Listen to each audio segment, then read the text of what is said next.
Boa noite, meu amigo, boa noite, minha amiga, você que está nos assistindo. Está começando mais um Joga a Bola pra mim. Eu sou Matheus Moraes e não estou sozinho neste debate. Vou chamar o meu companheiro aqui de bancada. Vem pra cá, Abner.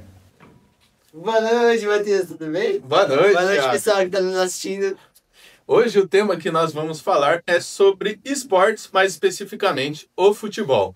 Abner, você viu a partida que aconteceu na tarde de hoje, terça-feira, sobre a equipe do Palmeiras contra o São Bento? São Bento e Palmeiras? Isso. No Paulistão? Não no Paulistão, mas no Campeonato Paulista Feminino Sub-20. Feminino existe? Claro, você não assistiu a partida? São Bento? Jogando? Não. Como não? É o Campeonato Paulista Sub-20. Era esse o tema que íamos debater hoje.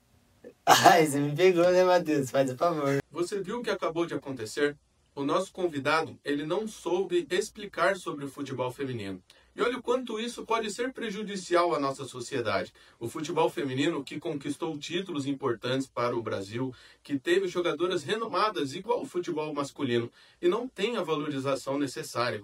E para explicar sobre isso, trouxemos uma jogadora de nome, a Lúcia Feitosa, a primeira jogadora brasileira que foi para a Itália em 1987. E ela foi renomada e conquistou títulos. E ela trouxe a visão dela para explicar sobre o futebol feminino. Fique com a entrevista.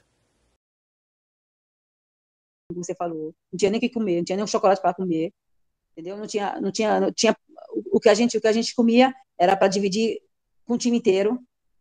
Ficamos lá fazemos essa preparação. A gente não tinha o que elas têm hoje, a gente não tinha, era campo em terra, não tinha chuteira, a roupa que a gente usava era roupa dos homens, era tudo diverso, era tudo muito diverso. Hoje essas meninas, o que elas têm hoje é tudo porque a gente no passado a gente abriu próprias portas para elas, entendeu?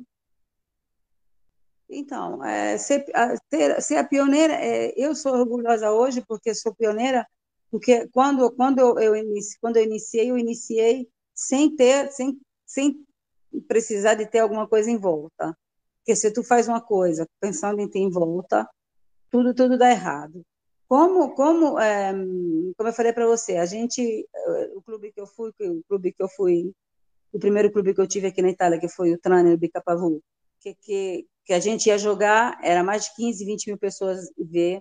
Fazer um gol, para mim, foi o primeiro jogo que eu fiz, foi o presente, acho que foi o presente de Deus, que era um sonho que eu estava sonhando, porque aí no Brasil, quando eu estava no Brasil, eu ganhei tudo. Todos os clubes que eu joguei no Juventus, de própria DPM, Rio de Janeiro, no Radar, eu ganhei tudo que eu tinha que ganhar, eu ganhei.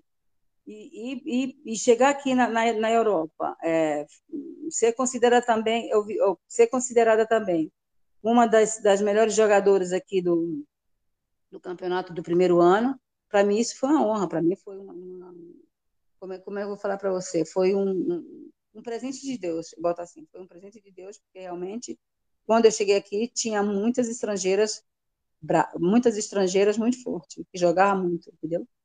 Mas eu, no meu pequeno, por quê? No meu pequeno, porque eu sempre tive a humildade, a simplicidade de fazer as coisas sem pensar em nada, sem pensar em ter alguma coisa de volta. Acho que foi por isso que eu consegui chegar aonde eu cheguei.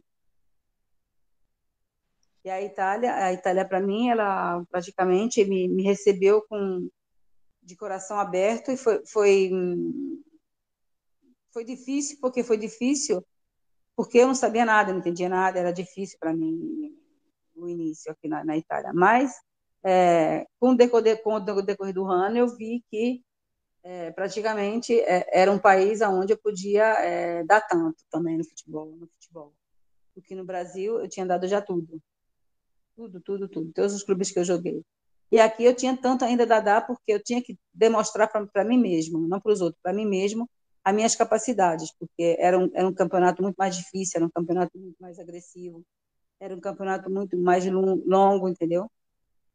No período que eu jogava, a imprensa aqui, eles tentavam fazer alguma coisa, mas tinha sempre um lado negativo de masculinismo da parte de qualquer jornalista, entendeu? Não foi fácil também, não. Teve muita discriminação também quando se jogava aqui na Itália, não é só aí no Brasil. teve muita problemática, era muito difícil também, não era tão fácil assim, entendeu? Percebeu o que a nossa entrevistada Lúcia Feitosa falou? E olha o quanto isso é importante para a história do futebol como um todo.